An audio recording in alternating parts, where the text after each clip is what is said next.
have dealt with the issue of judicial review and separation of powers. I'll just briefly refer to some of those extracts.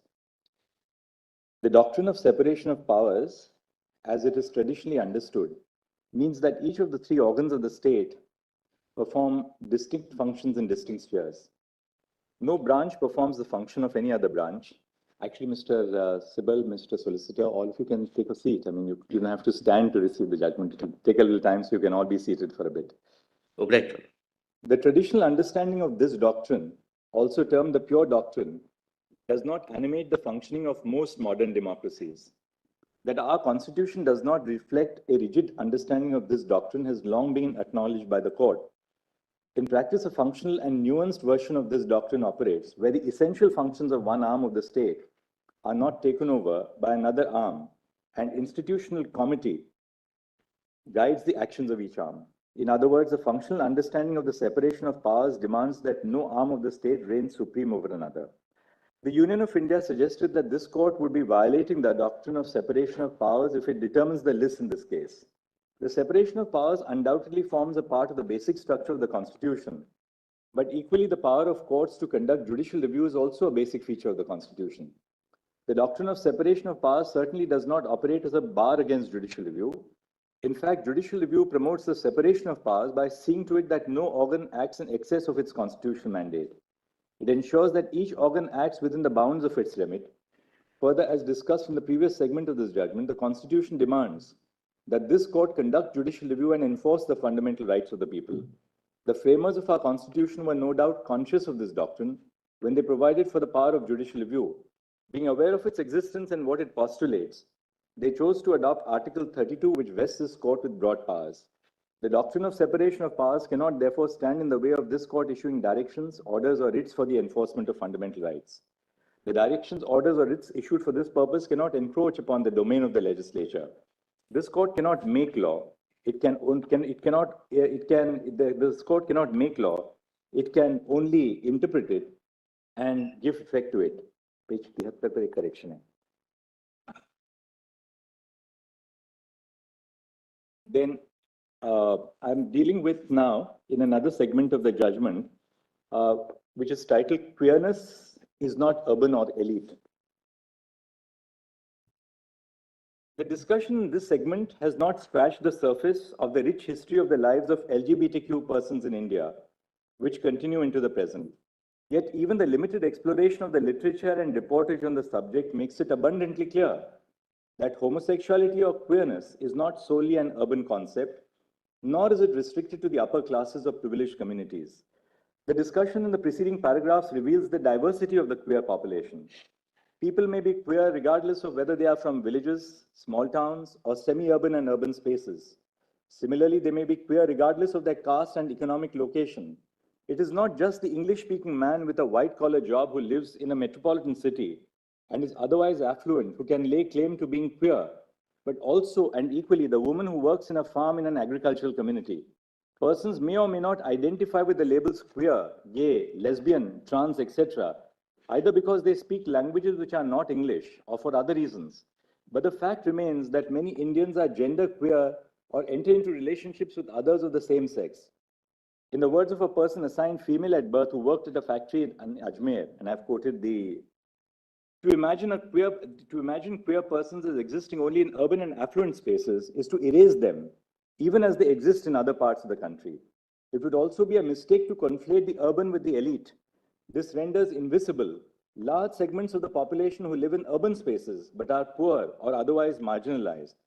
Urban centers are themselves geographically and socially divided along the lines of class, religion, and caste, and not all those who live in cities can be termed elite merely by virtue of their residence in cities.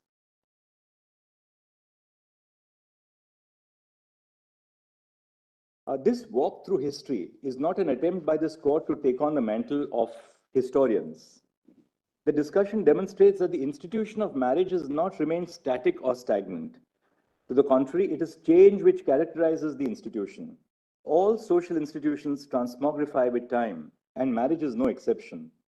From sati and widow remarriage to child marriage and intercaste or interfaith marriages, marriage has metamorphosed. The institution as we know it today would perhaps be unrecognizable to our ancestors from 200 years ago. Despite vehement opposition to any departure from practice, the institution of marriage has changed. This is an incontrovertible truth. Here it is also important to take note of the fact that these changes were brought about largely by acts of parliament or the legislatures of the states. While the passage of many laws was preceded by significant social activism, it was the legislature which ultimately responded to the call for change. Even as parliament and in some cases the courts expand the liberties of the people to conduct their lives in a manner they see fit in accordance with law, many sections of society remain opposed to these changes. Regardless of such opposition, the institution of marriage has undergone a sea change.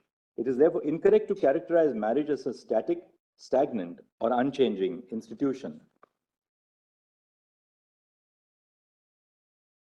Fundamental rights are not merely a restraint on the power of the state, but provisions which promote and safeguard the interests of the citizens. They require the state to restrain its exercise of power and create conducive conditions for the exercise of rights.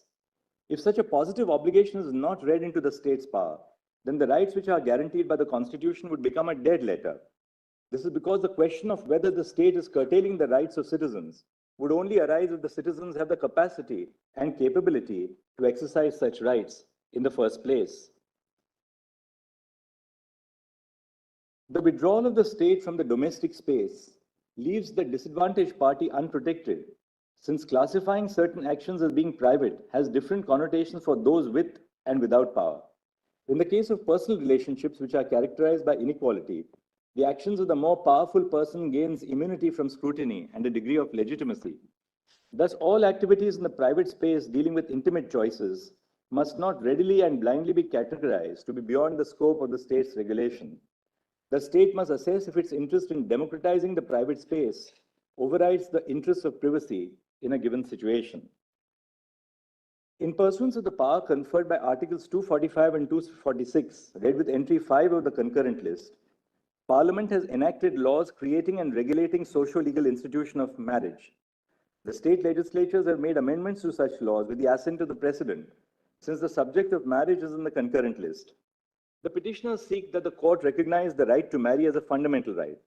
As explained above, this would mean that even if Parliament and the state legislatures have not created an institution of marriage in exercise of their powers in entry 5 of the concurrent list, they would be obligated to create an institution because of the positive postulate encompassed in the right to marry. This argument cannot be accepted. As explained in the previous section, the state through the instrument of law characterizes marriage with two constituent elements, the expressive component and the material component. Marriage may not have attained the social and legal significance it currently has if the state had not regulated through law. Thus, while marriage is not fundamental in itself, it may have attained significance because of the benefits which are realized through regulation.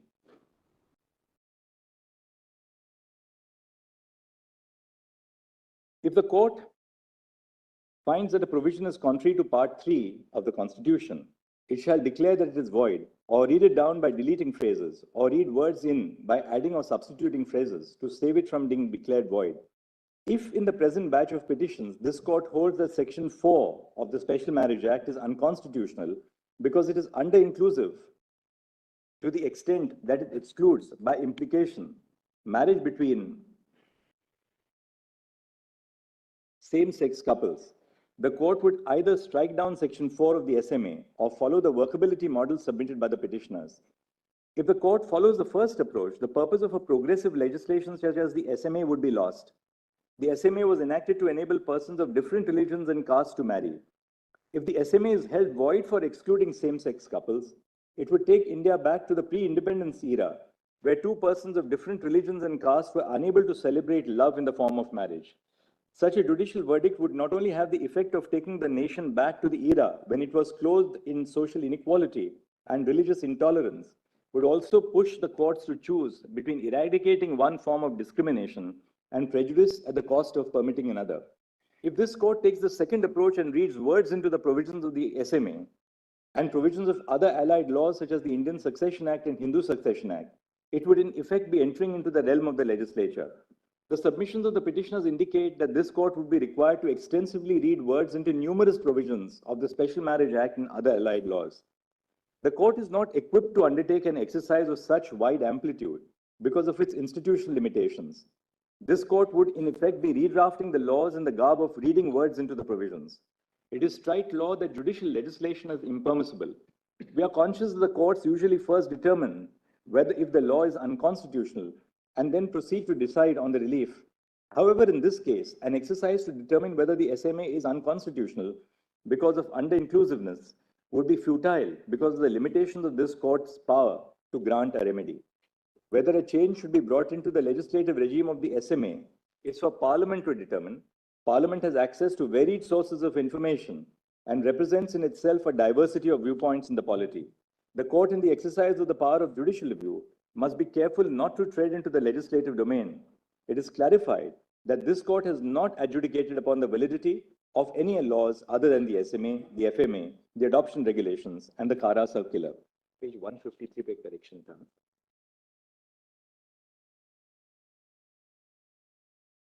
The understanding of the Constitution, then I've said the goal of self-development and what it means to be human. This understanding of the Constitution is substantiated on the reading of Part 4 of the Constitution. To illustrate, Article 38 states that the state shall strive to promote the welfare of people. Then I've referred to Article 42 and Article 47. The Constitution, through both positive and negative postulations, inter alia capacitates citizens in their quest to develop themselves. Such capacity building enables them to achieve their full potential in both the private and the public space and to be happy. The Indian Constitution, unlike, say, the South African Constitution, does not expressly provide that the Constitution seeks to improve the quality of life and free the potential of each person. However, such an understanding can be gleaned from the provisions of Part 3 and Part 4. Thus, one of the purposes of the rights framework is to enable the citizenry to attain the goal of self-development. Humans are unique in many respects. We live in complex societies, are able to think, communicate, imagine, strategize, and to do more. However, that which sets us apart from other species does not by itself make us human. These qualities are necessary elements of our humanity, but taken alone, they paint an incomplete picture. In addition to these qualities, our ability to feel love and affection for one another makes us human. We may not be unique in our ability to feel the emotion of love, but it is certainly a fundamental feature of our humanity. We have an innate need to see and to be seen, to have our identity, emotions, and needs fully acknowledged, recognized, and accepted. The ability to feel emotions such as grief, happiness, anger, and affection, and the need to share them with others makes us who we are. As human beings, we seek companionship, and most of us value abiding relationships with other human beings in different forms and capacities. These relationships may take many forms: the natal family, cousins and relatives, friends, romantic partnerships, mentors, or students. Of these, the natal family, as well as the family created with one's life partner, form the fundamental groups of society. The need and ability to be a part of a family forms a core component of our humanity. These relationships, which nourish the emotional and spiritual aspects of our humanity, are important in and of themselves. Further, they are as important to self-development as the intellectual and eventually financial nourishment we receive through education. Self-development cannot be measured solely in terms of educational qualifications and financial capabilities. Such a description is to forget what makes us human. It is insufficient if persons have the ability and freedom to form relationships unregulated by the state. For the full enjoyment of such relationships, it is necessary that the state accord recognition to such relationships. Thus, the right to enter into a union includes the right to associate with a partner of one's choice, according recognition to the association, and ensuring that there is no denial of access to basic goods or services, which is crucial to achieve the goal of self-development. On the other hand, the state could indirectly infringe upon the freedom when it does not create sufficient space to exercise that freedom. A formal associational status or recognition of the association is necessary for the free and unrestricted exercise of the freedom to form intimate associations. Needless to say, there may be reasonable restrictions on this right. However, other than legally valid and binding restrictions, the right to intimate associations must be unrestricted. The state, by not endorsing a form of relationship, encourages certain preferences over others. In a previous segment of this judgment, we have discussed the tangible and intangible benefits of recognizing relationships in the form of marriage. While the tangible benefits of marriage are traceable to the content of law, The intangible benefits are secured merely because the state recognizes the relationship through the instrument of law. Intangible benefits in the form of expressive advantages exist irrespective of the content of the law. Even if the law does not grant any special material benefits to a relationship, the relationship would still be considered to be legitimate in the eyes of society. The freedom to choose a partner and the freedom to enjoy their society, which are essential components of the right to enter into a union and the freedom of intimate association, would be rendered odious if the relationship were to be discriminated against. For the right to have real meaning, the state must recognize a bouquet of entitlements which flow from an abiding relationship of this kind. A failure to recognize such entitlements would result in systemic discrimination against queer couples. Unlike heterosexual couples who may choose to marry, queer couples are not conferred with the right to marry by statute. To remedy this, during the course of the hearing, the Solicitor General of India made a statement that a committee chaired by the Cabinet Secretary will be constituted to set out the rights which will be available to queer couples and unions. The committee shall set out the scope of the benefits which accrue to such couples.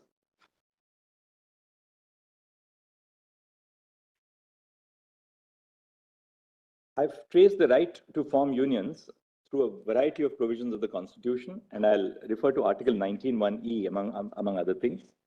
Citizens of India have the right to settle in any part of the territory of India in terms of Article 19(1)(e).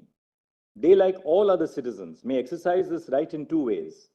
First, they may build their lives in a place of their choosing in accordance with law, either by themselves or with their partner. They may reside in that place permanently, subject to other reasonable restrictions, including those intended to protect the rights of tribal communities. This right is uniquely significant to persecuted groups, such as queer persons, intercaste couples, or interfaith couples, who migrate from their hometowns to other places in the country, including cities. And second, they may settle down with another person by entering into a lasting relationship with them. In fact, this mode of the exercise of the right under Article 19(1)(e) is encompassed by the first mode, because to many people, building a life includes choosing their life partner. Hence, the right to enter into a union is also grounded in Article 19(1)(e). Article 21 is available to all persons, including queer persons. Article 21 encompasses the rights to dignity, autonomy, and privacy. Each of these facets animates the others. It is not possible to speak of the right to enter into a union without also speaking of the right to intimacy, which emanates from these rights. Page 170 note kar do. These rights demand that each individual be free to determine the course of their life as long as their actions are not barred by law. Choosing a life partner is an integral part of determining the course of one's life. Most people consider this decision to be one of the most important decisions of their life, one which defines their very identity. Life partners live together, spend a significant amount of time with one another, merge their respective families, create a family of their own, care for each other in times of sickness, support one another, and much more. Hence, the ability to choose one's partner and to build a life together goes to the root of the right to life and liberty under Article 21. Undoubtedly, many persons choose not to have a life partner, but this is by choice and not by a deprivation of their agency. The law constrains the right to choose a partner in certain situations, such as when they are within prohibited degrees of relationships or are in a consanguineous relationship. All persons, including members of the queer community, have the right to judge the moral quality of the actions in their own lives, and having judged their moral quality, have the right to act on their judgment in a manner they see fit. This attribute is, of course, not absolute and is capable of being regulated by law. In the segment of this judgment on the right to life and liberty, this court noticed that the meaning of liberty is, at its core, the ability to do what one wishes to do and be who one wishes to be in accordance with law. All persons may arrive at a decision regarding what they want to do and who they want to be by exercising their freedom of conscience. They may apply their sense of right and wrong to their lives and live as they desire in accordance with law. Some of the decisions, the moral quality of which they will judge, including the decision on who their life partner will be and the manner in which they will build their life together. Each individual is entitled to decide this for themselves in accordance with their conscience. This court has recognized that equality demands that queer persons are not discriminated against. An abiding cohabitational relationship, which includes within its fold a union of two individuals, cannot be discriminated against on the basis of sexual orientation. Material and expressive entitlements which flow from a union must be available to couples in queer unions. Any form of discrimination has a disparate impact on queer couples who, unlike heterosexual couples, cannot marry under the current regime. When Article 15 is read in a broader manner indicated above, the word sex in Article 15 takes within its meaning sexual orientation, not only because of the causal relationship between homophobia and sexism, but also because sex is used as a marker of identity. The word sex cannot be read independent of the social and historical context. Thus, sex in Article 15 includes within its fold other markers of identity which are related to sex and gender, such as sexual orientation. Thus, the restriction on the right to enter into a union based on sexual orientation would violate Article 15 of the Constitution. The gender of a person is not the same as their sexuality. A person is a transgender person by virtue of their gender identity. A transgender person may be heterosexual or homosexual, or of any other sexuality. If a transgender person is in a heterosexual relationship and wishes to marry their partner, and if each of them meets the other requirements set out in the applicable law, such a marriage would be recognized by the laws governing marriage. This is because one party would be the bride or the wife in the marriage, and the other party would be the bridegroom or the husband. The laws governing marriage are framed in the context of a heterosexual relationship. Since a transgender person can be in a heterosexual relationship, like a cis male or a cis female, a union between a trans woman and a trans man, or a trans woman and a man, or a trans man and a woman can be registered under the marriage laws. The transgender community consists of inter alia transgender men and transgender women. A transgender man has the right to marry a woman under the laws governing marriage in the country, including personal laws. Similarly, a transgender woman has the right to marry a man. A transgender man and a transgender woman can also marry. Intersex persons who identify as a man or a woman and seek to enter into a heterosexual marriage would also have a right to marry. Any other interpretation of the laws governing marriage would be contrary to Section 3 of the Transgender Persons Act and Article 15 of the Constitution. Now I've gone to the CARA regulations, Regulation 5.3 of the adoption regulations, and I've said that Regulation 5.3 of the adoption regulations exceeds the scope of the JJI. However, Regulation 5.3 of the adoption regulations bars unmarried partners from being prospective adoptive parents. These regulations only permit persons to adopt in an individual capacity and not jointly as an unmarried couple. Regulation 5.2 states that every person, irrespective of whether they are married or unmarried, will be able to be prospective adoptive parents. The subsequent criteria in Clause A, that is the requirement for the consent of both spouses if they are married, does not exclude an unmarried couple from adopting. It only states that if a couple is married, then the consent of both the parties shall be secured. However, Regulation 5.3 in express terms excludes unmarried couples from adopting by prescribing the condition that the couple must have been in 2 years of a stable marital relationship. Page 210. As observed in the previous paragraph, the Juvenile Justice Act does not preclude unmarried couples from adopting. Though Section 57 of the Act grants CARA the power to prescribe additional criteria, the criteria must not exceed the scope of the legislative policy. Neither the general principles guiding the JJ Act nor Section 57 in particular preclude unmarried couples from adopting a child. In fact, all the other criteria ensure the child's best interest. The Union of India has not proved that precluding unmarried couples from adopting a child, even though the same people are eligible to adopt in their individual capacity, is in the child's best interest. Thus, CARA has exceeded its authority by prescribing an additional condition by way of Regulation 5.3, which is contrary to the tenor of the Juvenile Justice Act and Section 57 in particular.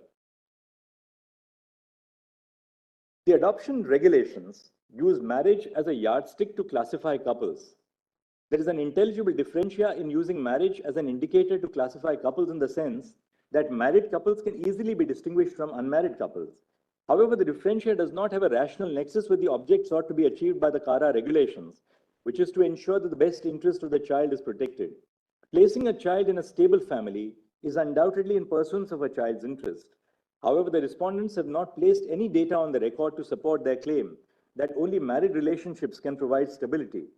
It is true that separating from a married partner is a cumbersome process when compared to separating from a partner with whom a person is in a live-in relationship. This is because separation from a married partner is regulated by the law, while live-in relationships are unregulated by law, other than for the limited purposes of domestic violence. For instance, the law deters a person from securing a divorce immediately by prescribing conditions such as a 6-month waiting period after a petition for divorce by mutual consent is filed. Merely because a marriage is regulated by the law, it cannot be assumed that marriage alone or that every marriage accords stability to a relationship. Similarly, it cannot also be inferred that the couples who are not in a married relationships are not serious about the relationship. The stability of the household depends on various factors, such as the effort and involvement of the partners in establishing and running a household, creating a safe space at home, creating a healthy work-life balance, and a household where mental, physical, and emotional violence is not inflicted on one another. There is no single form of a stable household. There is no material on the record to prove the claim that only a married heterosexual couple would be able to provide stability to the child. In fact, this court has already recognized the pluralistic values of our Constitution, which guarantee a right to different forms of association. Regulation 5.3, though facially neutral, indirectly discriminates against atypical unions, such as the relationship between non-heterosexual partners, which have not been recognized by the state. Queer marriages have not been recognized by the state, and queer persons in atypical unions cannot yet enter into a marriage which is recognized by the state. Though the additional criteria prescribed by the adoption regulations would also affect a heterosexual person's eligibility to adopt a child, it would disproportionately affect non-heterosexual couples. This is because the state has not conferred legal recognition to unions between queer persons in the form of marriage. Consequently, an unmarried heterosexual couple who wishes to adopt a child has the option of marrying to meet the eligibility criteria for adoption. However, this option is not available to queer couples. When Regulation 5.3 is understood in the light of this position, a queer person who is in a relationship can only adopt in an individual capacity. This exclusion has the effect of reinforcing the disadvantage already faced by the queer community. The law cannot make an assumption about good and bad parenting based on the sexuality of individuals. Such an assumption perpetuates a stereotype based on sexuality that only heterosexuals are good parents and all other parents are bad parents, which is prohibited by Article 15. This assumption is not different from the assumption that individuals of a certain class or caste or religion are better parents. In view of the above observations, the adoption regulation is violative of Article 15 for discriminating against the queer community. According to the adoption regulations, unmarried couples cannot jointly adopt a child. Though the additional criteria prescribed by the CARA circular would also affect a heterosexual person's eligibility to adopt a child, it would disproportionately affect non-heterosexual couples. This is because the state has not conferred legal recognition to the unions between queer persons in the form of marriage. Consequently, an unmarried heterosexual couple who wishes to adopt a child has the option of marrying to meet the eligibility criteria for adoption. However, this is not an option for queer couples. When the CARA circular is read in the light of this legal position, a person of the queer community would be forced to choose between their wish to be an adoptive parent and their desire to enter into a partnership with a person they feel love and affinity with. This exclusion has the effect of reinforcing the disadvantage already faced by the queer community. For these reasons and the reasons recorded in section D so and so, the CARA circular is violative of Article 15 of the Constitution.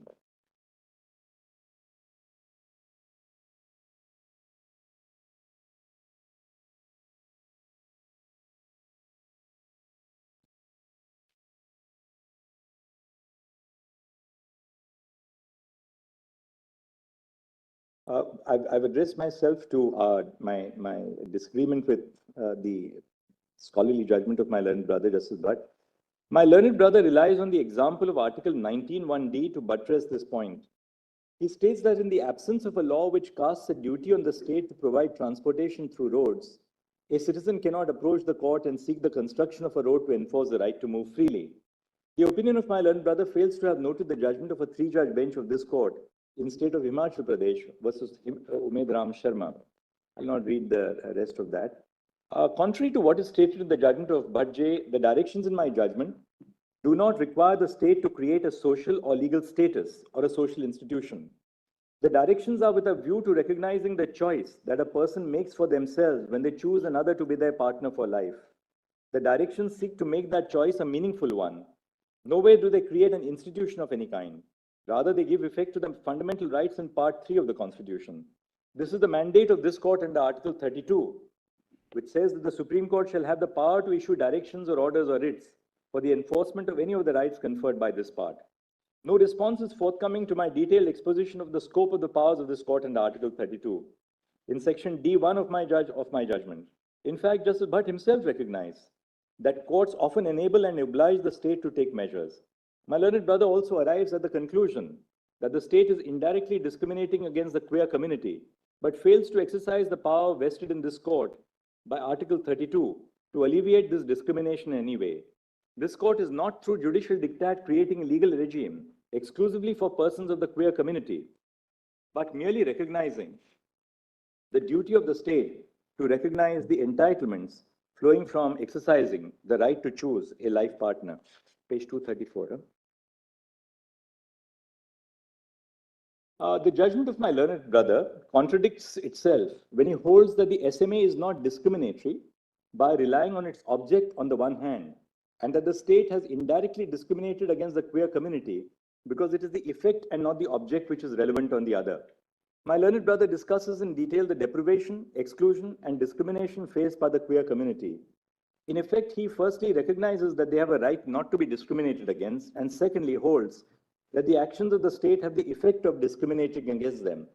However, he does not take the step which logically flows from such a ruling, which is to pass directions to obviate such discrimination and ensure the realization of the rights of the queer community. I cannot bring myself to agree with this approach. The realization of a right is effectuated when there is a remedy available to enforce it. The principle of ubi jus, ibi remedium, that is, an infringement of a right as a remedy, which has been applied in the context of civil law for centuries, cannot be ignored in the constitutional context. Absent the grant of remedies, the formulation of doctrines is no more than judicial platitudes. In view of the deeming fiction created by Section 12 of the Hindu Adoptions and Maintenance Act 1956 and Section 63 of the JJ Act, an adopted child is a legitimate child of the adopting couple. The manner of determination of legitimacy prescribed by Section 112 of the Indian Evidence Act shall not apply in view of the deeming fiction created by Section 12 of the Hindu Adoptions and Maintenance Act and Section 63 of the JJ Act. Thus, all the benefits which are available under the law to a legitimate child who has been validly adopted of a married couple will equally be available to the legitimate child of an unmarried couple. For example, Section 20 of the Hindu Adoptions Act, which provides that a Hindu is to maintain their children, does not make any distinction between a legitimate child of a married and unmarried couple.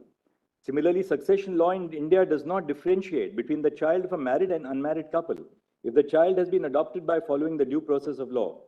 Further, the breakdown of the relationship of an unmarried couple will not lead to a change in applicable law because the child will continue to be a legitimate child even after the breakdown of the relationship. It is therefore unclear what the disastrous consequences referred to are. My learned brother has also failed to address whether Regulation 5.3 is discriminatory for distinguishing between married and unmarried couples for the purpose of adoption and for the disproportionate impact that it has on the members of the queer community, while simultaneously holding that the state cannot on any account make regulations that are facially or indirectly discriminatory on the ground of sexual orientation. Now I'll pronounce my directions. The first part of my directions are directions to obviate discrimination. Counsel for the petitioners and some counsel for the respondents advanced extensive submissions on the various forms of violence and discrimination that society and the state machinery inflict upon the queer community, and especially queer couples. This has been discussed in detail in the prefatory part of the judgment. Counsel sought directions to obviate such violence and discrimination. Now my directions. A. The union government, state governments, and governments of union territories are directed to 1. Ensure that the queer community is not discriminated against because of their gender identity or sexual orientation. 2. Ensure that there is no discrimination in access to goods and services to the queer community which are available to the public. 3. Take steps to sensitize the public about queer identity, including that it is natural and not a mental disorder. 4. Establish hotline numbers that the queer community can contact when they face harassment and violence in any form. 5. Establish and publicize the availability of safe houses or garima grahs in all districts to provide shelter to members of the queer community who are facing violence or discrimination. 6. Ensure that treatments offered by doctors or other persons which aim to change gender identity or sexual orientation are seized with immediate effect. 7. Ensure that intersex children are not forced to undergo operations with regard only to their sex, especially at an age when they are unable to fully comprehend and consent to such operations. 8. Recognize the self-identified gender of all persons, including transgender persons, hijras, and others, with socio-cultural identities in India as male, female, or third gender. No person shall be forced to undergo hormonal therapy or sterilization or any other medical procedure, either as a condition or prerequisite to grant legal recognition to their gender identity or otherwise. B. The appropriate government and the Mental Health Care Act must formulate modules covering the mental health of queer persons in their programs under Section 29(1). Programs to reduce suicides and attempted suicides envisaged by Section 29(2) must include provisions which tackle queer identity. C. The following directions are issued to the police machinery. 1. There shall be no harassment of queer couples by summoning them to the police station or visiting their places of residence solely to interrogate them about their gender identity or sexual orientation. 2. They shall not force queer persons to return to their natal families if they do not wish to return to them. 3. When a police complaint is filed by queer persons alleging that their family is restraining their freedom of movement, they shall, on verifying the genuineness of the complaint, ensure that their freedom is not curtailed. 4. When a police complaint is filed apprehending violence from the family for the reason that the complainant is queer or is in a queer relationship, they shall, on verifying the genuineness of the complaint, ensure due protection.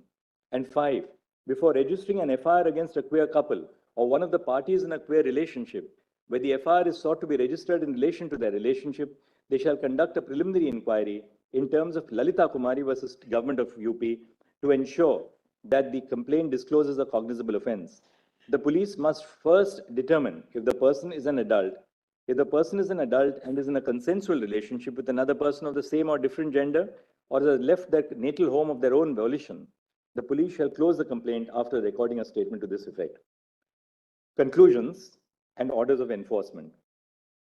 In view of the discussion above, the following are the conclusions. This court A. This court is vested with the authority to hear this case. Under Article 32, this court has the power to issue directions, orders, or writs for the enforcement of the rights in Part 3. B. Queerness is a natural phenomenon known to India since ancient times. It is not urban or elite. C. There is no universal conception of the institution of marriage, nor is it static.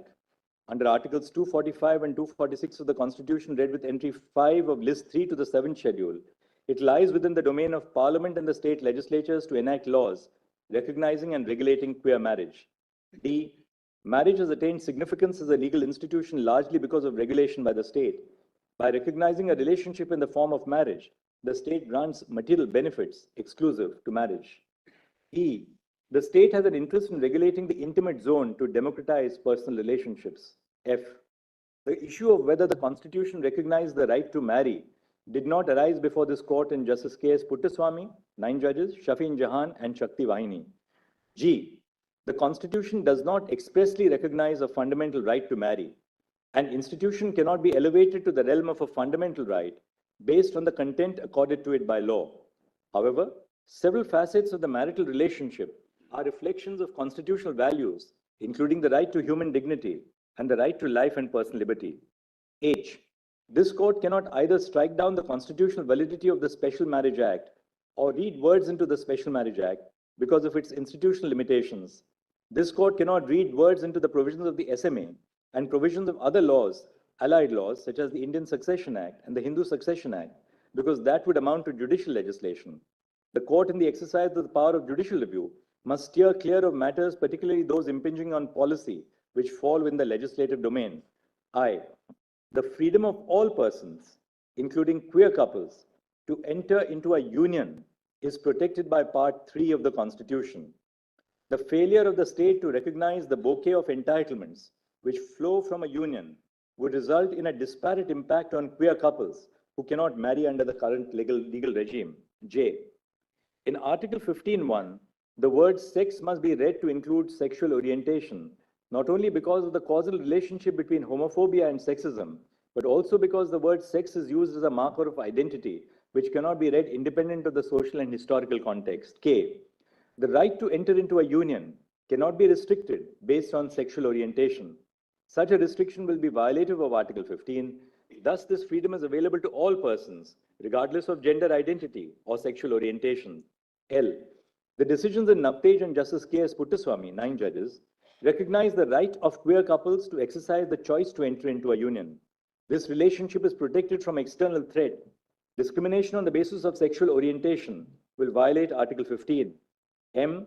Transgender persons in heterosexual relationships have the right to marry under existing law, including personal laws which regulate marriage. N. Intersex persons who identify as either male or female have the right to marry under existing law, including personal laws which regulate marriage. O. The state must enable the LGBTQ community to exercise its rights under the Constitution. Queer persons have the right to freedom from coercion from their natal families, agencies of the states, including the police and other persons. P. Unmarried couples, including queer couples, can jointly adopt a child. Regulation 5.3 of the adoption regulations is ultra vires the Juvenile Justice Act, Articles 14 and 15. Regulation 5.3 is read down to exclude the word marital. The reference to a couple in Regulation 5 includes both married and unmarried couples as well as queer couples. The principle in Regulation 5.2a that the consent of spouses in a marriage must be obtained if they wish to adopt a child together is equally applicable to unmarried couples who seek to jointly adopt a child.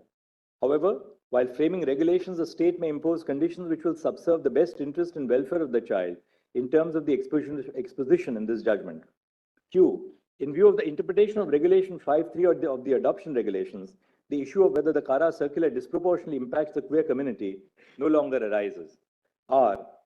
The union government, state governments, and governments of union territories shall not discriminate against the freedom of queer persons to enter into union with benefits under law. And S. We record the assurance of the Solicitor General that the union government will constitute a committee chaired by the Cabinet Secretary for the purpose of defining and elucidating the scope of the entitlements of queer couples who are in unions. The committee shall include experts with domain knowledge and experience in dealing with the social, psychological, and emotional needs of persons belonging to the queer community, as well as members of the queer community. The committee shall, before finalizing its decisions, conduct wide stakeholder consultation amongst persons belonging to the queer community, including persons belonging to marginalized groups, and with the governments of the states and union territories. The committee shall, in terms of the exposition in this judgment, consider the following. 1. Enabling partners in a queer relationship, A, to be treated as a part of the same family for the purposes of a ration card, and B, to have the facility of a joint bank account with the option to name the partner as a nominee in case of death. 2. In terms of the decision in Common Cause versus Union of India, as modified by Common Cause versus Union of India 2, medical practitioners have a duty to consult family or next of kin or next friend in the event of patients who are terminally ill and have not executed an advance directive. Parties in a union may be considered family for this purpose. 3. Jail visitation rights and the right to access the body of the deceased partner and arrange the last rites. And 4.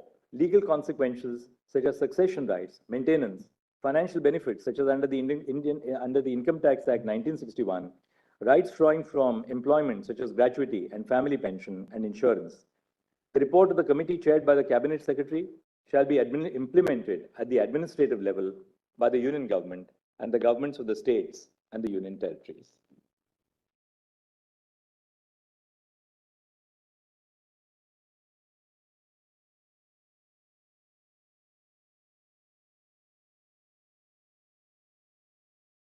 This is what. I've had the benefit of the exhaustive and erudite judgment of Chief Justice Chandrachud, which enumerates the prevalence of these relationships in history, the constitutional recognition of the rights to form union, in other words, what I categorize as civil unions, and the necessity of laying down guidelines to protect the non-heterosexual unions. In a way, this is a step forward from the decriminalization of private consensual sexual activities. However, the subject matter itself persuades me to pen down a few words while broadly agreeing with my brother's judgment. I've dealt with the historical prevalence of non-heterosexual unions.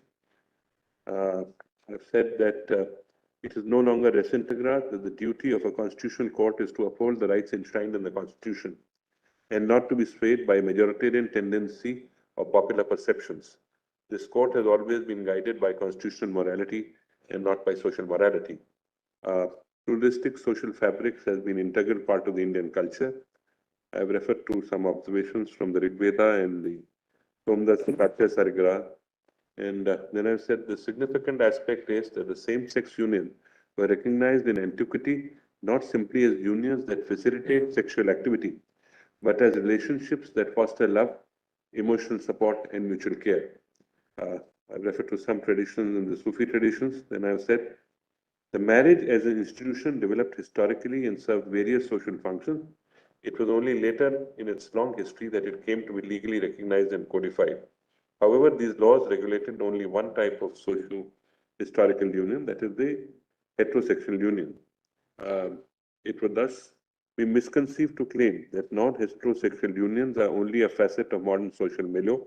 The objective of penning down this section is to provide perspective on the existence of non-heterosexual unions, despite continued effort towards their erasure by heteronormity of majority. The non-heterosexual unions are entitled to protection under a constitutional scheme. I have referred to the necessity of recognizing what I have categorized as civil unions. The judgment of the Chief Justice notes the right to form union is a feature of Article 19 and 21. Therefore, the principle of equality enumerated under Article 14 and 50 demand this right to be available to all regardless of sexual orientation and gender. Having recognized this right, this court has taken on board the statement of the Learned Solicitor General to constitute a committee to set out the scope of the benefits available to such union. I agree with the Honorable Chief Justice. I have referred to the Special Marriage Act and discussed the statement, object, and reason therefore. From the above, the SMA postulates a special form of marriage available to any person in India, irrespective of faith. Therefore, SMA provides a secular framework for solemnization and registration of marriage. It is here that I respectfully disagree with my brother Justice Bhatt that the sole intention of SMA was to enable marriage of heterosexual couples exclusively. To my mind, the stated objective of SMA was not to regulate marriages on the basis of sexual orientation. This cannot be so, as it would amount to conflating the differentia with the objective of the statutes. Although substantive provisions of SMA confer benefits only on heterosexual relationships, this does not automatically reflect the objective of the statutes. I have said if the intent of the SMA was to facilitate interfaith marriages, then there would be no rational nexus to the classification it makes of excluding not heterosexual relationships. Then I've referred to the regulation of only heterosexual marriages would not be legitimate state objective, more so in cases where ex officio protected categories under Article 15(1) of the Constitution. However, I recognize, therefore, I have said that if this was so, the SMA would be violative of Article 14. However, I recognize that there are multifarious interpretative difficulties in reading the SMA to include marriage between non-heterosexual relationships. These have been enumerated in a significant detail in the opinions of both the Honorable Chief Justice and Justice Bhatt.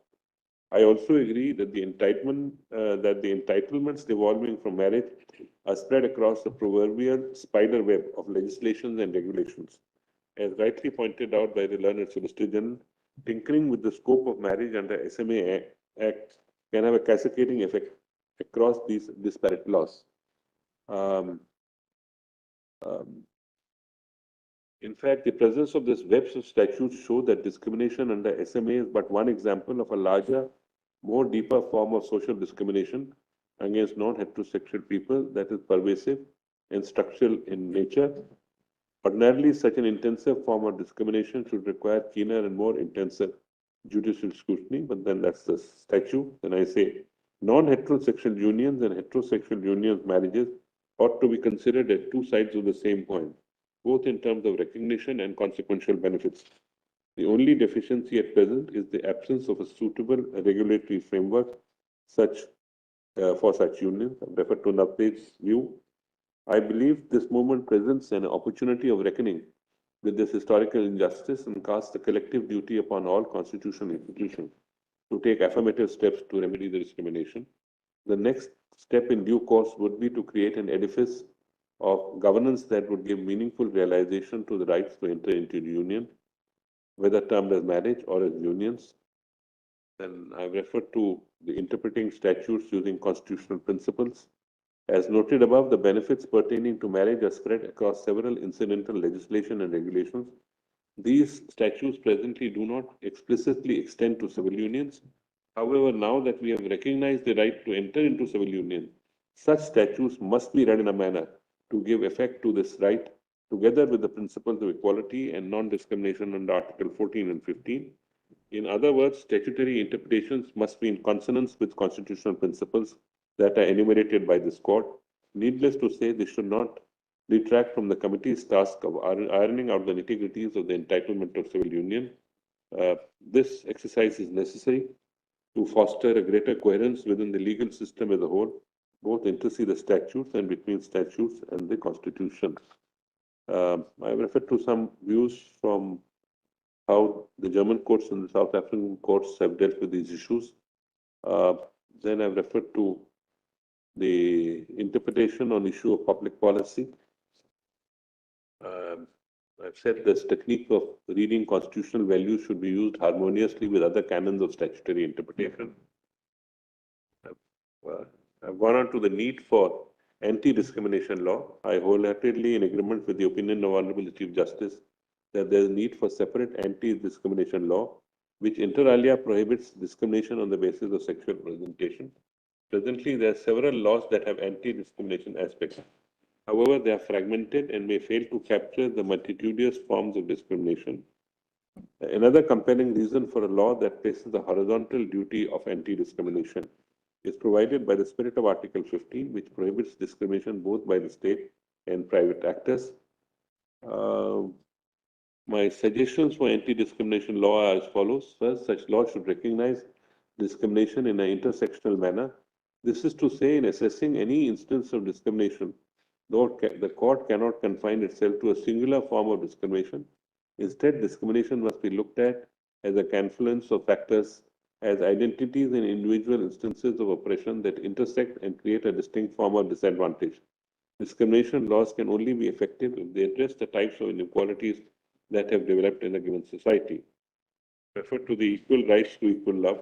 The principle of equality mandates the non-heterosexual union are not excluded from the mainstream of socio-political framework. However, the next step would be to examine the framework itself.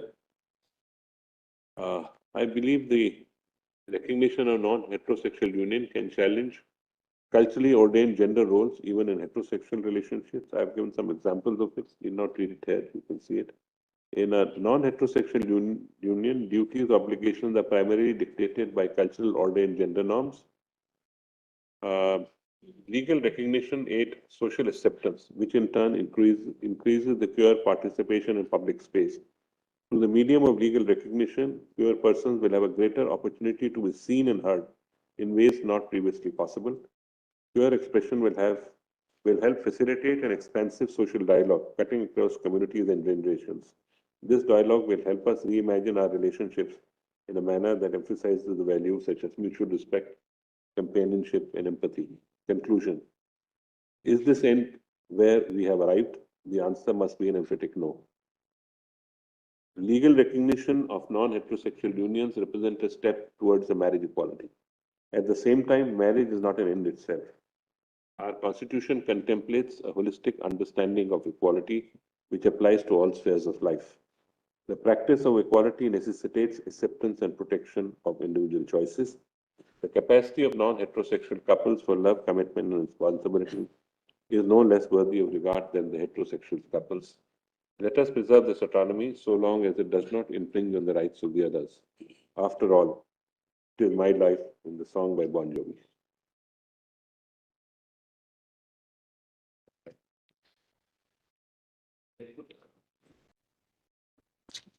Having had the benefit of reading the draft and the revised opinions circulated by the learned Chief Justice, we find it necessary to pen our reasoning and conclusions in this separate judgment. The learned Chief Justice has recorded in detail the submissions by counsel and claims made. They therefore do not require iteration. Similarly, the sections addressing the Union government's preliminary objections that is the discussion on the court's authority to hear the case, and that queerness is a natural phenomenon that is neither urban nor elite, are parts we have no hesitation in agreeing with. However, we do not agree with the conclusions arrived by the learned Chief Justice and the directions issued.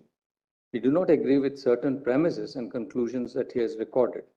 They are: one, that there exists no fundamental.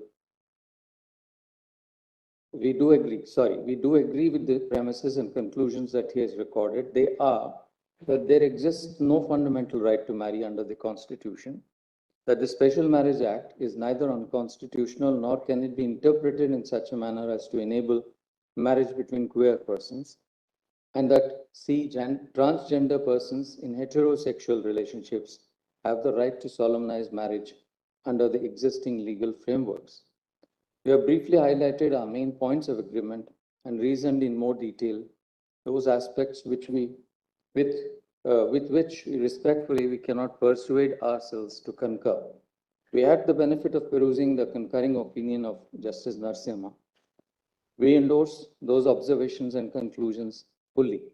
The reasoning and conclusions shall be read as supplementing that of the present judgment. For long periods in societies, many societies, the choice of the matrimonial was not free. It was bound by social constraints. Much of the time, marriage was seen as an institution meant for procreation and sexual union of spouses. In most societies, marriage had cast roles for the spouse. They were fairly inflexible, with men controlling most decisions and women placed in a subordinate position with little or no voice, and for the longest time, no legal authority, autonomy, or agency. For millennia, custom, tradition, and law subordinated wives to husbands. Notions of equality of partners or their roles were uncommon, if not totally unheard of. All these underwent radical change.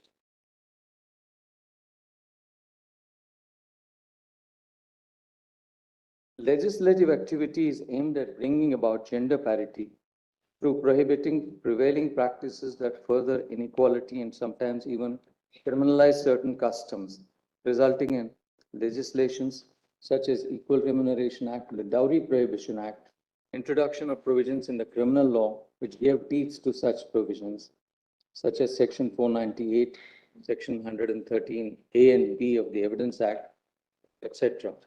Other practices aimed at realization of social goals and furthering the mandate of Article 15(3) in respect of children, such as the right to free universal education under Article 21A, the Right to Free Education under Act 2009, the Child Labor Prohibition and Regulation Act 1986, the POCSO, what we call as POCSO, the Juvenile Justice Act, etc. In all these, the Parliament or concerned legislatures donned the role of reformers and furthered the express provisions of the Constitution, enjoining state action in furtherance of Articles 15(2), 15(3), 17, 23, and 24. Marriage has historically been a union solemnized as per customs, a personal law tracing its origin to religious texts. Legislative activity in the personal law field so far has been largely, though not wholly, to codify prevailing customs and traditions and regulating them only where needed. The instances that stand out are the enactment of the Succession Act, the Hindu Women's Right to Property Act, 1937, the Hindu Marriage Act, the Adoptions and Maintenance Act, the Hindu Succession Act, the Hindu Minority and Guardianship Act, and the Indian Divorce Act. As amended, the Muslim Personal Law Sharia Application Act and the Anand Marriage Act, 1909. These laws mostly codified traditions and customs which existed, and also, to an extent, regulated marriages and succession laws. They also sought to introduce reforms. For the first time, monogamy was enacted as a norm applicable to all Hindus. Likewise, the option of divorce was enacted together with grounds on which other remedies, such as judicial separation and maintenance, could be sought. Further, the minimum age of marriage was also enacted through provisions in various personal laws and enforced through the Prohibition of Child Marriage Act.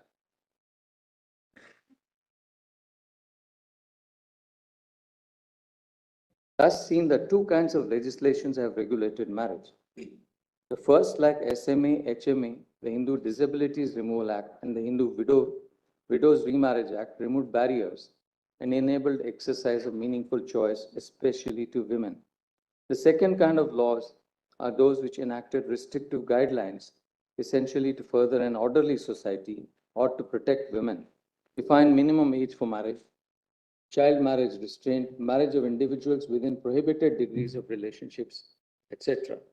Whereas some restrictions, in a sense, codified and recognized existing customs, such as being enacted by enacting prohibited degrees of relationships, the rule against insanity, rules enabling declaration of nullity or divorce on ground others were meant to further interests of women and children.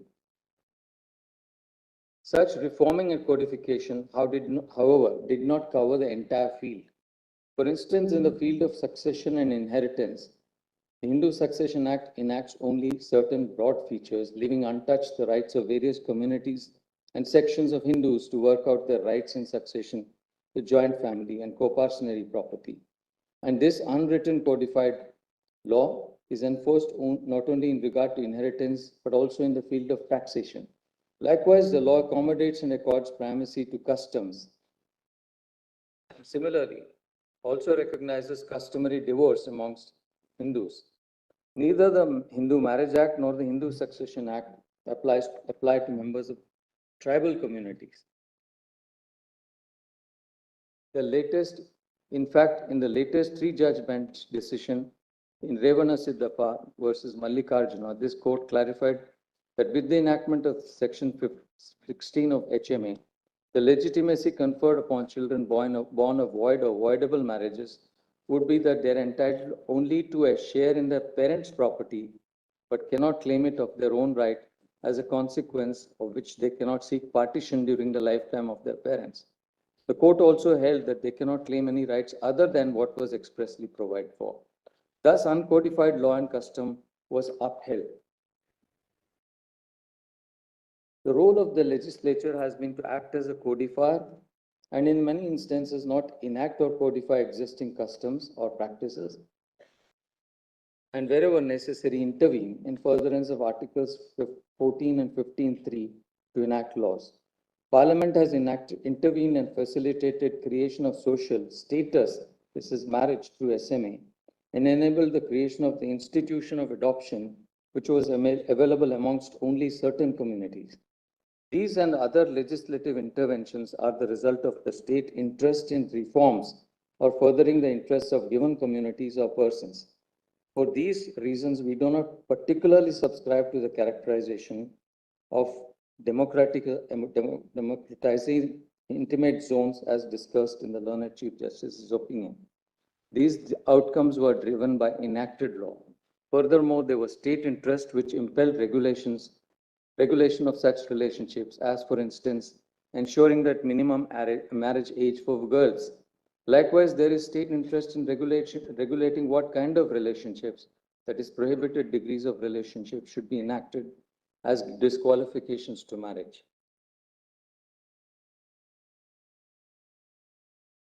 Then there is a discussion or summation of the jurisprudence on Article 21 and the various facets which this court has recognized, such as privacy, choice, autonomy, and dignity. Then we move on. The court's intervention in oft-cited decisions on behalf of the petitioners has been to protect citizens or those approaching them against threats of violence. The instances are Shakti Vahini, Lata Singh, Shafin Jahan, Lakshmi Bai Chandrachud, etc. These decisions were based on the state's duty to protect citizens and enable the exercise of their individual choice in the face of threats.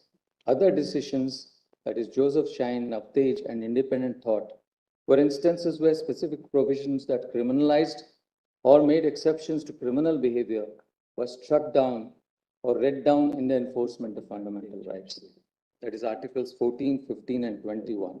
Along the way, Puttaswamy articulated the broadest right to privacy, which embraces within its fold the right to exercise one's choice of a life partner and to lead the life free from external barriers. This court has recognized that marriage is a social institution. As elaborated in Part 1, marriage existed and exists historically and chronologically in all of the senses because people married before the rise of the state as a concept. Therefore, marriage as an institution is prior to the state, it precedes it. The status is still not one that is conferred by the state, unlike the license regime in the US. This implies that the marriage structure exists regardless of the state, which can later utilize or accommodate but cannot abolish it. Under this view, terms of a marriage are set to a large extent independently of the state. Its source is external. That source defines the boundaries of marriage. This implies that state power to regulate marriage does not sit easy with the idea of marriage as a fundamental right. In attempting to analyze the claim to fundamental right, there are two primarily competing claims about the nature of marriage. One being that the state should exercise more control over marriage to support traditional purposes and perceptions. This is the quotation. And the other, that each individual should have the right to define marriage for themselves. If indeed there is a right to marry, unless it is elevated to a right akin to Articles 17, 23, and 24, which apply to both state and non-state agencies, and are cast in positive, in fact, emphatic terms, it cannot be operationalized. These provisions most emphatically create positive obligations. Likewise, Articles 15.3, 15.4, 15.6, as well as 16.4, 16.6 highlight state interest in creating conditions to further the goal of non-discrimination. Yet the previous decisions of this court have carefully held such provisions to enable the state and in the sense oblige it to take measures, but ruled out court-mandated policies and laws. In our considered opinion, this is not, however, one such case where the court can make a departure from such a rule and require the state to create social or legal status. What is being asked for by the petitioners is state intervention in enabling marriage between queer or non-heterosexual couples. Civil marriage or recognition of any such relationship with such status cannot exist in the absence of a statute. The demand hence is that of a right of access to a publicly created and administered institution. There is a paradox here or a contradiction which runs to the root of the issue and weighs on this court's mind heavily, in that the creation of the institution here depends on state action, which is sought to be compelled through the agency of this court. All decisions relied upon Puttaswamy, Navtej, Shakti Vahini, and Deepika contain broad observations with respect to individuals' choice of their partners and also a reference to non-conventional relationships. Some observations are undoubtedly to be found in these judgments that cannot be referenced to hold that a right to marry automatically flows from the manner of the provisions of Part 3 which the petitioners assert. There cannot, for the above reasons, be a per se assertion that there exists an unqualified right to marry, which requires treatment as a fundamental freedom. We agree on this conclusion arrived at by the learned Chief Justice and his analysis of all these cases, that the Constitution does not expressly recognize a right to marry.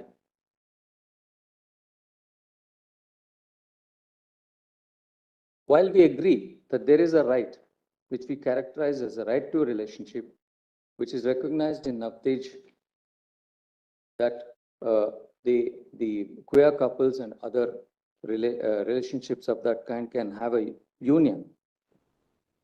We characterize it as a right to relationship to avoid confusion. We squarely recognize that it falls within Article 21, as already recognized in these cases. The right to relationship here includes the right to choose a partner, to cohabit and enjoy physical intimacy with them, to live the way they wish to, and the other rights that flow from the right to privacy, autonomy, and dignity. They are, like all citizens, entitled to live freely and express this choice undisturbed in society. Whenever the right to enjoyment of such relationship is under threat of violence or coercion, the state is bound to extend necessary protection. That is the natural consequence of this court's judgments in Navtej, Puttaswamy, etc. If it is agreed that marriage is a social institution with which the state is unconcerned, except to the limited state interest in regulating some aspects of it, does it follow that any section of the society, leaving aside the issue of rights of non-heterosexual couples, which wishes for the creation of a like social institution, or even an entry into a zone which is not popular or otherwise does not fall within the institution of marriage, can seek relief of its creation by court intervention?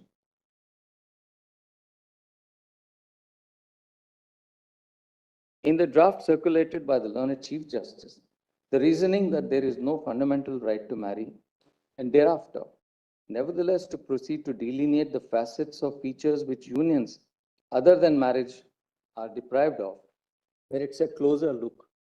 The summation of various rights which such couple is said to be deprived of is used to delineate the contours of the right to enter into a union and justify a positive obligation. There cannot be any doubt that individuals have the choice of their life partners and the right to live the lives they wish to undisturbed. This is the essence of what this jurisprudence of this court has been. That is, explanation of the right to life and other rights enumerated or discovered by the interpretive process, privacy, choice, dignity, etc. Repeatedly, the decisions of the court have emphasized on the non-discriminatory and positive content of certain fundamental rights. In fact, the court has underlined the obligations of the state to create conditions conducive to the exercise of the right to equality and to realize fraternity. Refer to the decisions in Thomas and Indira Sani, which expanded the understanding of substantive equality, though without making enabling provisions enforceable by the court. This court also in some decisions accepted the argument that given the nature of fundamental rights and their evolving content, in many circumstances, it might be necessary for the state to intervene and protect the fundamental right concerned, thus creating an atmosphere conducive for the enjoyment of such right. Lata Singh dealt with honor killings of couples. In Arumugam Sirvai, the issue was virulent caste slurs and violence, which were crimes. The court required administrative and police officials to take strong measures to prevent them. In Shakti Wahini,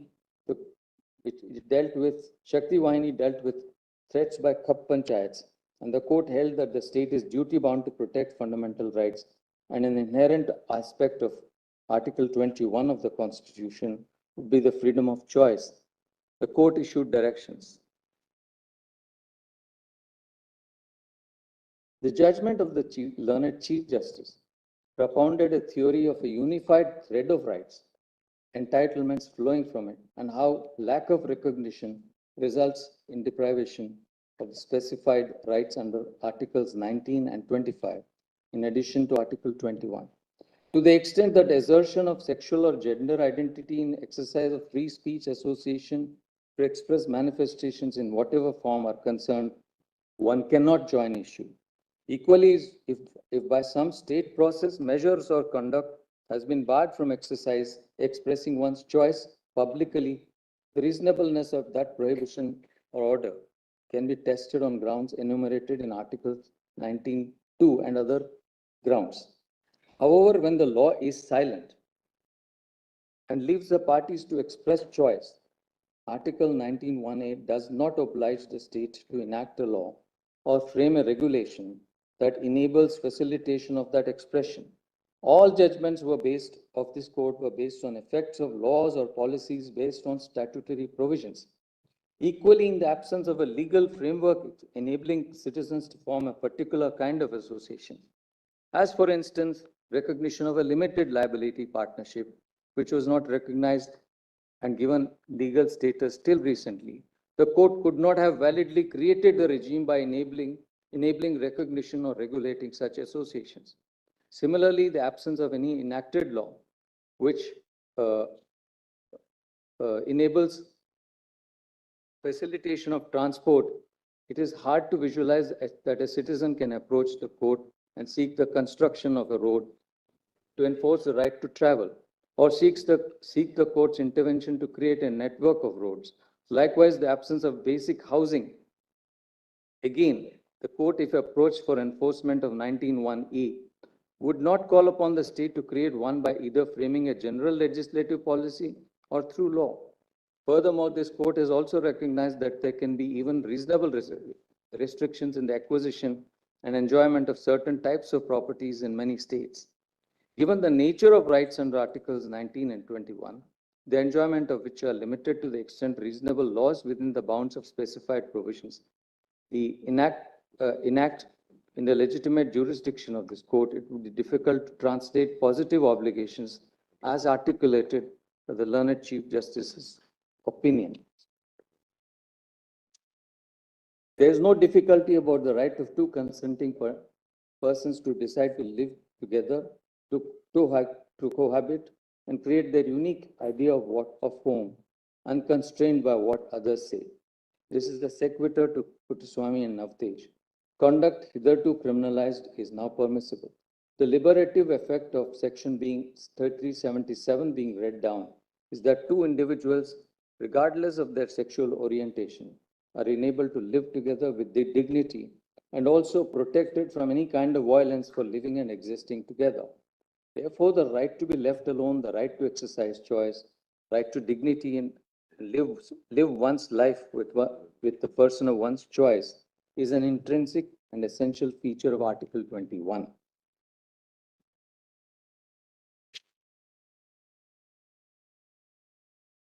Even if we want to, for argument's sake, recognize an entitlement under the Constitution to enter into an abiding cohabitational relationship or union, in our opinion, it cannot follow to a claim for an institution. There are almost intractable difficulties in creating, through judicial orders or diktat, a civil right to marry or a civil union, no less of the kind that is sought by the petitioners.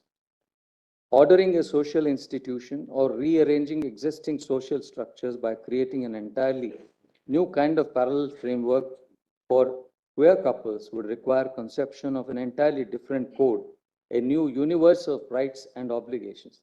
This will entail fashioning a regime of state registration of marriage between queer couples, the conditions for a valid and matrimonial relationship amongst them, spelling out eligibility conditions such as minimum age, relationships which fall within prohibited degrees, grounds for divorce, right to maintenance, alimony, etc.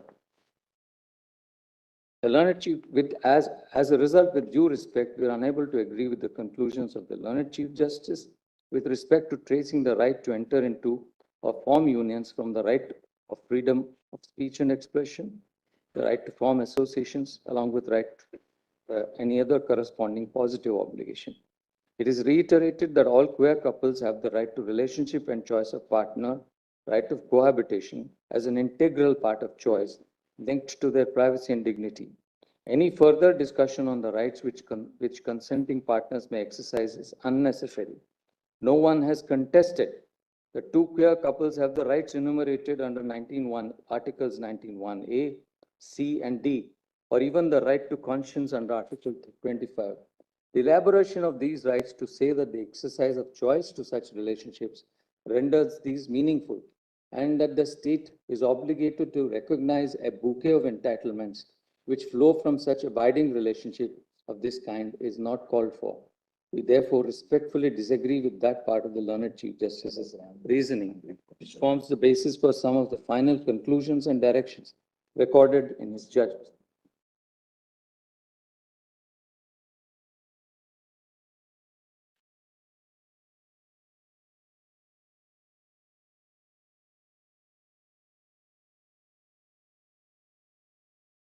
Agree with the conclusions of the learned Chief Justice with respect to the inapplicability of the SMA, and we also add certain observations.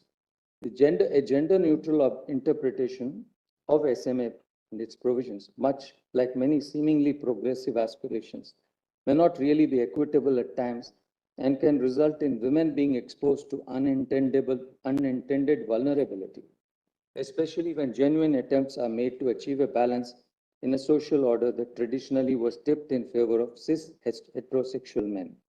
The purpose of the terms like wife, husband, man, and women in marriage is to protect a socially marginalized demographic of individuals.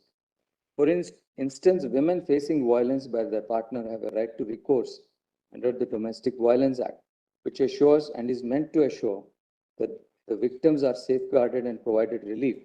In fact, provisions of SMA for alimony maintenance confer rights to women. Likewise, certain grounds of divorce, conviction of husband for bigamy, rape, etc., entitle the wife additional grounds. Other provisions enact separate degrees of prohibited relationships. Section 4C uses the term husband and wife. There are other provisions which deal with, which specifically used gendered terms. The general pattern of these provisions, including the specific provisions enabling or entitling women certain benefits and the effect of sections 19 to 21A, is that even if for argument's sake, it were accepted that section 4 could be read in gender neutral terms, the interplay of other provisions which could apply to such queer couples in such cases would lead to anomalous results, rendering the SMA unworkable.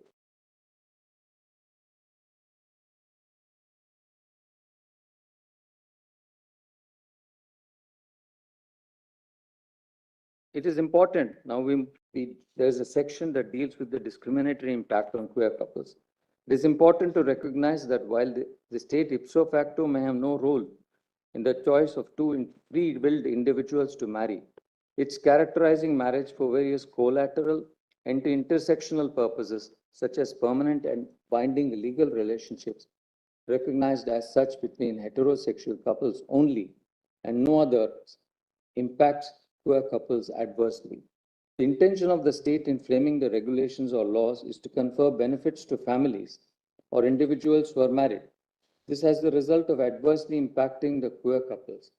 By recognizing heterosexual couples union and cohabitation as marriages in various laws and regulations, as in employment or nominations in pension, provident fund, gratuity, life and personal accident insurance policies, for credit, particularly joint loans to both spouses, based on their total earning capacity, for purposes of receiving compensation in the event of fatal accidents, to name a few, and not providing for non-heterosexual couples results in their exclusion. The individual earned benefits by each partner or both collectively, which would be available to family members, such as employee state insurance benefits in the event of injury of an earning partner, provident fund, compensation, medical benefits, etc., are examples of what the injured or deceased partner, by dint of her or his work, became entitled to, or the members of her family became entitled to.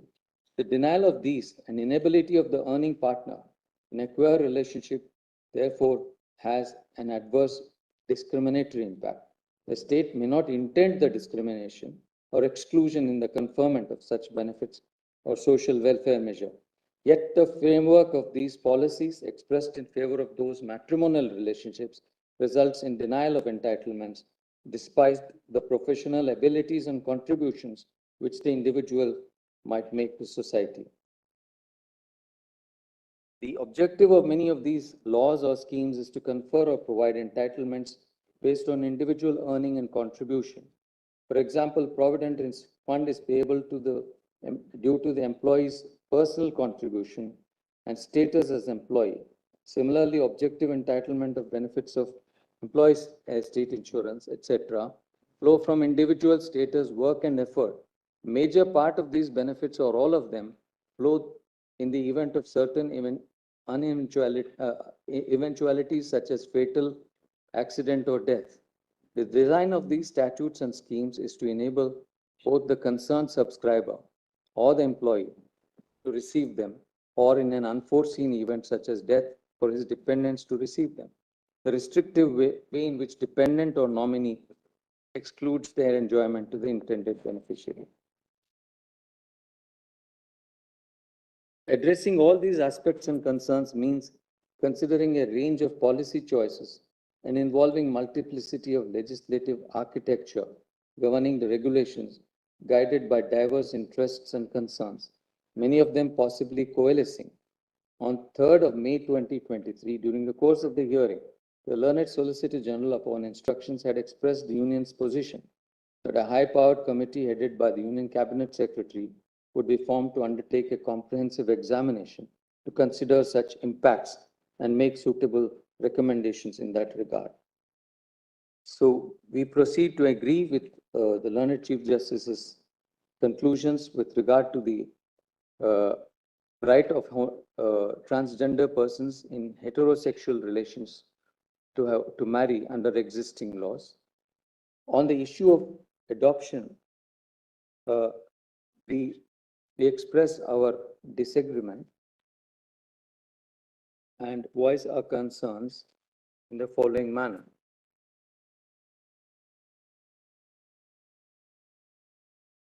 We have voiced our concerns and laid it out in some detail, which I do not wish to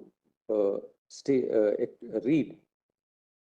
This is not to say that unmarried couples, whether queer or heterosexuals, are not capable or suitable to be adoptive parents. However, once the law permits, as it has done, adoption by both single individuals, the likelihood of their joining and cohabiting cannot be ruled out. In such event, de facto family unit can and does come about. The underlying assumption in the law as exists is that such unmarried, heterosexual, or queer couples should not adopt. It needs to be closely examined. Similarly, the needs of such couples to have and raise a family in every sense of the term has to be accommodated within the framework of the law. The existing state of affairs which permits single individuals to adopt and later live as a couple in exercise of their choice, in effect deprives the children of such relationships various legal and social benefits which are otherwise available, given the objective of to a married couple. In other words, given the objective of Section 57, the state as parents patriae needs to explore every possibility and not rule out any policy or legislative choice to ensure the maximum welfare and benefits reach the largest number of children in need of safe and secure homes with a promise for their fullest development.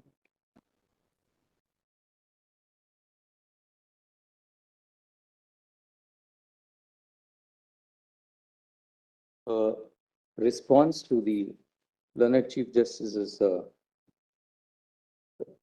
comments on our draft, which I propose to read, part of which I propose to read.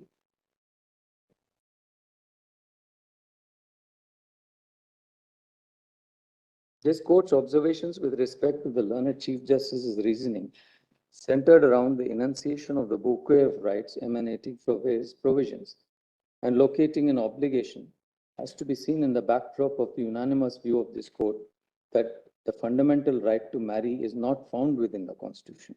Therefore, it is our considered opinion that to create an overarching obligation upon the state to facilitate through policies the fuller enjoyment of rights under Articles 19 and 25 is not rooted in any past decision or jurisprudence.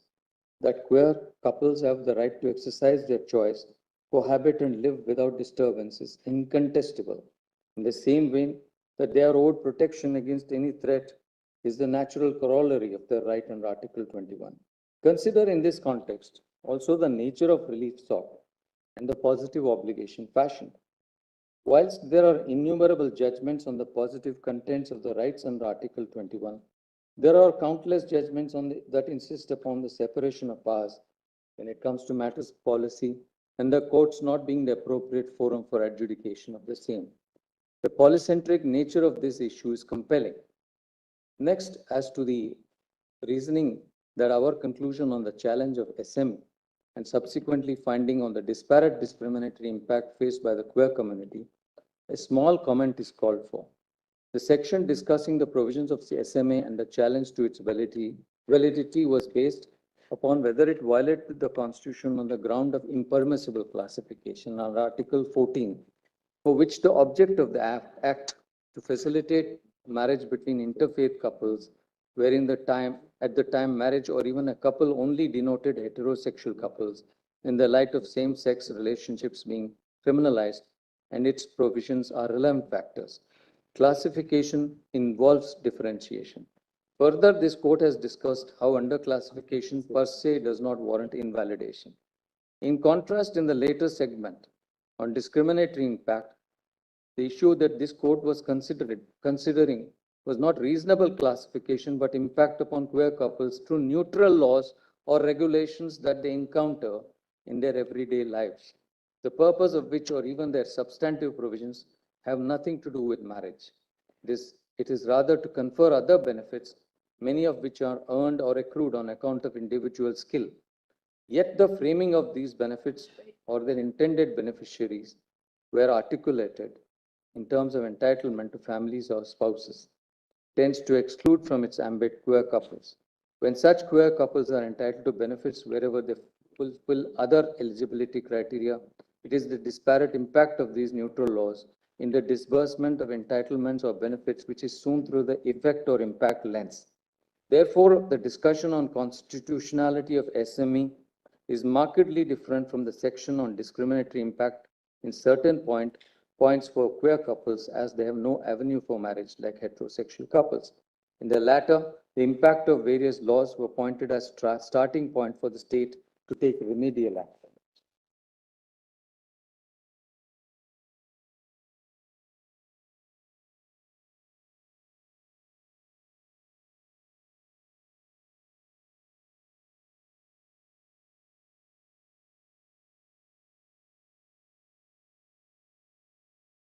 Be sorely mistaken if we presume what the queer community in all its diversity seeks and lays it out as a formaic framework. Many may welcome civil unions as a pragmatic first step, while some may find it yet to be another inequitable solution to the feeling of exclusion that persists in society against this community, and one which simply repackages the stigmatization felt. Many may desire marriage as understood in the traditional sense to escape their societal realities, a form of financial and social emancipation from opposing natal families, or diametrically opposite, to assimilate and gain more social acceptance.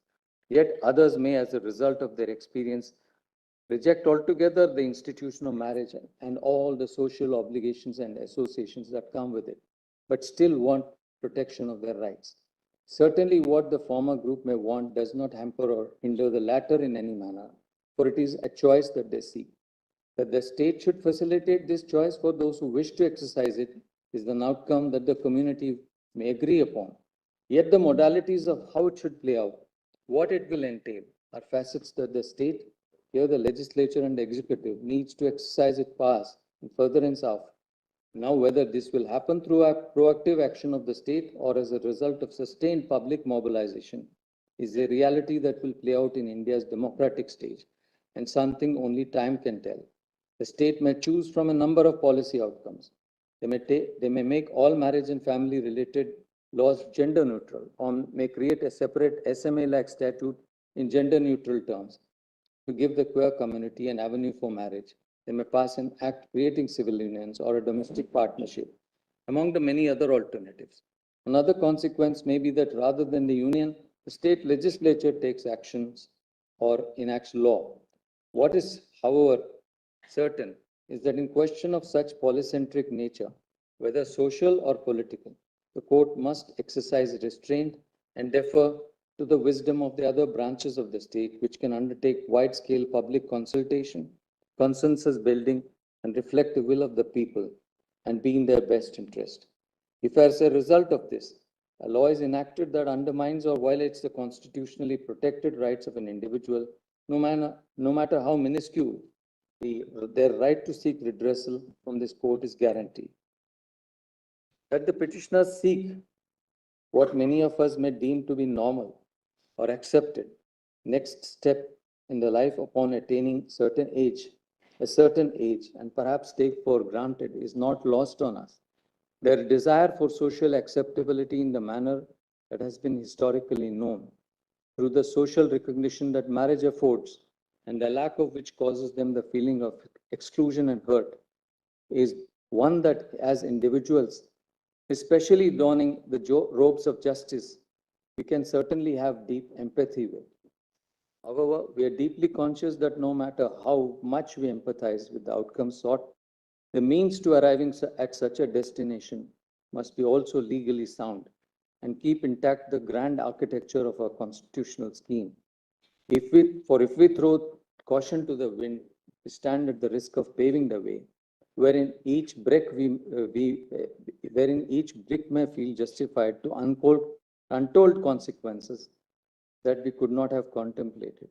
While molding relief as a code, we must be cognizant that despite being empowered to see the capabilities of the law in its grand and majestic formulation, we must not be led aground because we are blinded by its glow. Now I pass on to read the conclusions and the final directions that we have summarized. The court hereby summarizes its conclusions and directions as follows.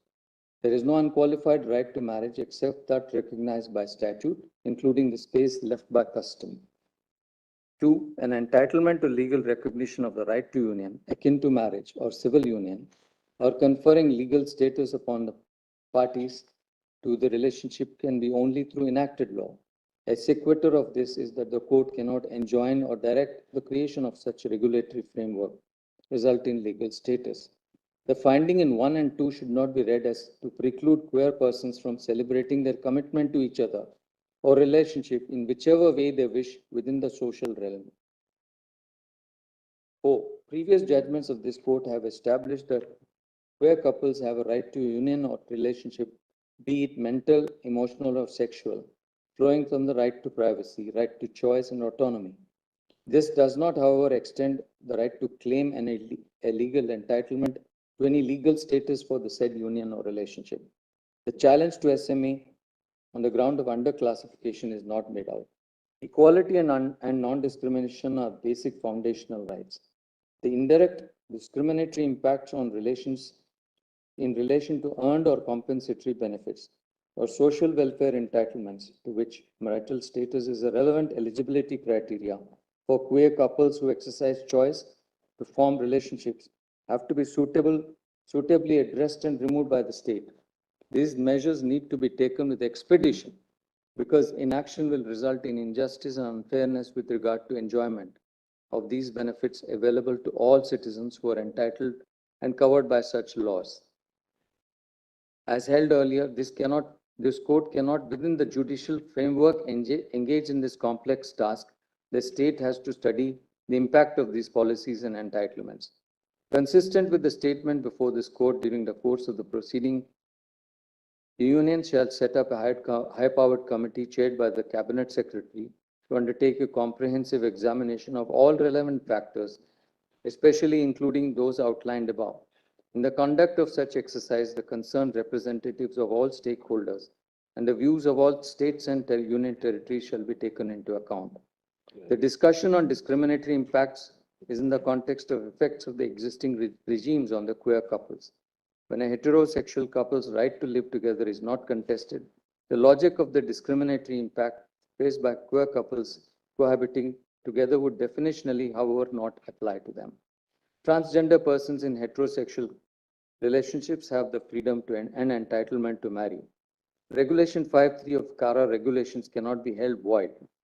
At the same time, the court is of the opinion that CARA and the central government should appropriately consider the realities of de facto families where single individuals are permitted to adopt and thereafter start living in a non-matrimonial relationship. In an unforeseen eventuality, the adopted child in question could face exclusion from the benefits otherwise available to adopted children of married couples. This aspect needs further consideration for which the court is not the appropriate forum. Furthermore, the state shall ensure, consistent with the previous judgments of this court, that the choice exercised by the queer and LGBTQ couples to cohabit is not interfered with and they do not face any threat of violence or coercion. All necessary steps and measures in this regard shall be taken. The respondent shall take suitable steps also to ensure that queer couples and transgender couples are not subjected to any involuntary medical or surgical treatment. The above directions are in relation to transgender persons are to be read as part of and not in any manner whittling down the directions in NALSA, supra, so far as they apply to transgender persons. The directions are disposed of in the above terms.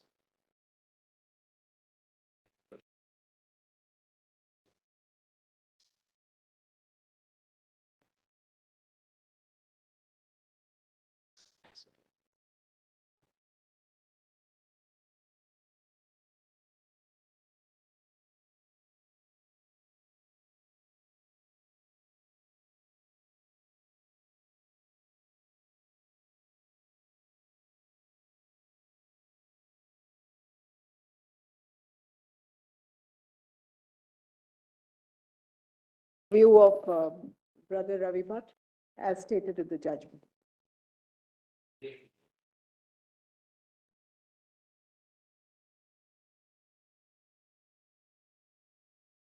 I am conscious of the ordeals that arise from multiplicity of judicial opinions in cases involving constitutional questions.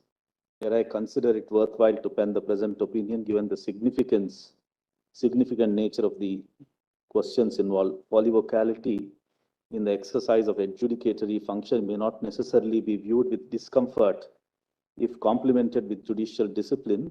It is truly reflective of diversity of judicial thought. At the very outset, I have given my conclusions while agreeing with the opinion of Justice Bhatt.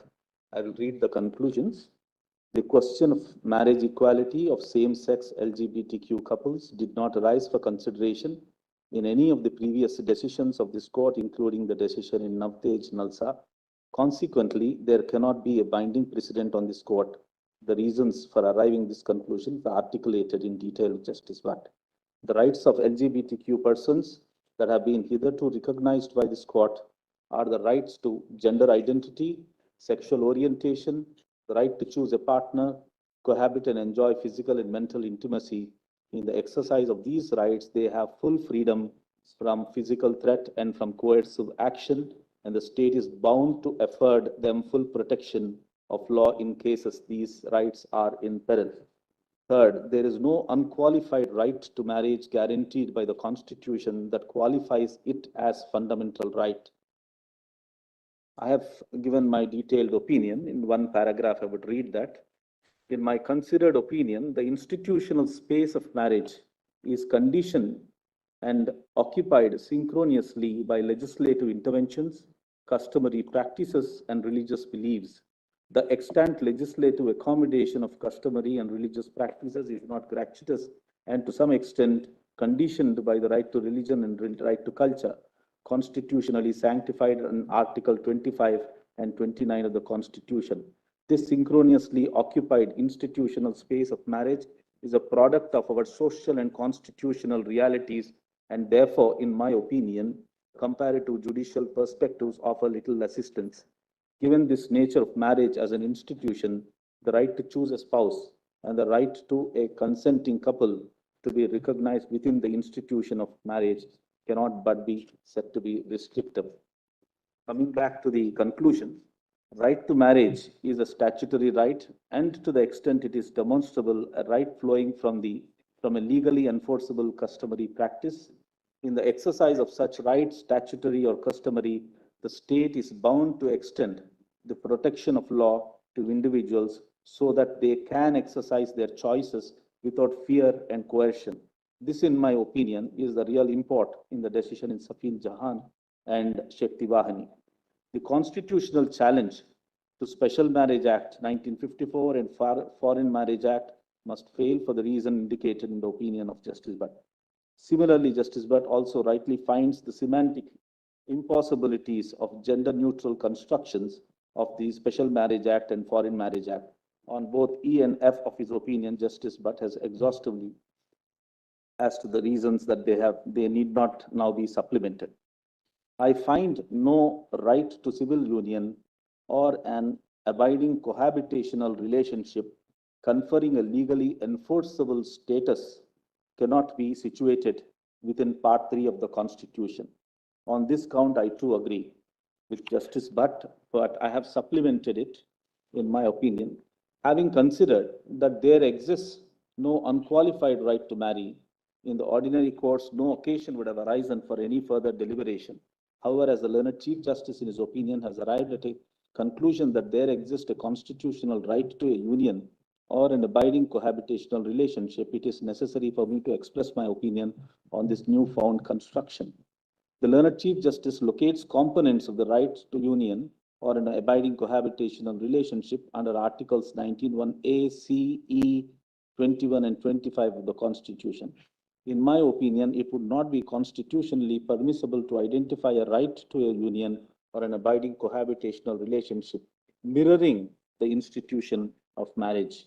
The learned Chief Justice identifies tangibles and intangible benefits that is bouquet of entitlements that arise from state recognition and regulation of marriages. The Chief Justice further opines that the right to marriage is not fundamental. However, it is in these tangible and intangible benefits, the denial of which, according to the learned Chief Justice, must inform the reading of a constitutional right to an abiding cohabitational union. In other words, the benefits of marriage, however fundamental to a fulfilling life, do not make marriage itself a fundamental right, but they render the right to an abiding cohabitational union fundamental. I find it difficult to reconcile these two principles. I finally conclude, I will read the other last two. I also agree with the reasoning and the conclusions of Justice Butt with respect to constitutionality of regulations 5.3 of CARA regulations. I have concluded with what I strongly feel. I am not oblivious to the concerns of LGBTQ partners with respect to denial of access to certain benefits and privileges that are otherwise available only to married couple. The general statutory scheme for the following benefits, gratuitous or earned, property or compensation, leave or compassionate appointment, proceed on a certain definitional understanding of partner, dependent, caregiver, and family. In that definitional understanding, it is no doubt true that certain classes of individuals, same-sex partners, live-in relationship, and non-intimate caregivers, including siblings, are left out. The impact of some of these definitions is iniquitous and sometimes discriminatory. The policy considerations and legislative frameworks underlining these definitional contexts are too diverse and to be captured and evaluated within a singular judicial proceedings. I am of the firm belief that a review of the impact of the legislative framework on the flow of such benefits requires a deliberative and consultative exercise, which exercise the legislature and executive are constitutionally suited and tasked to undertake.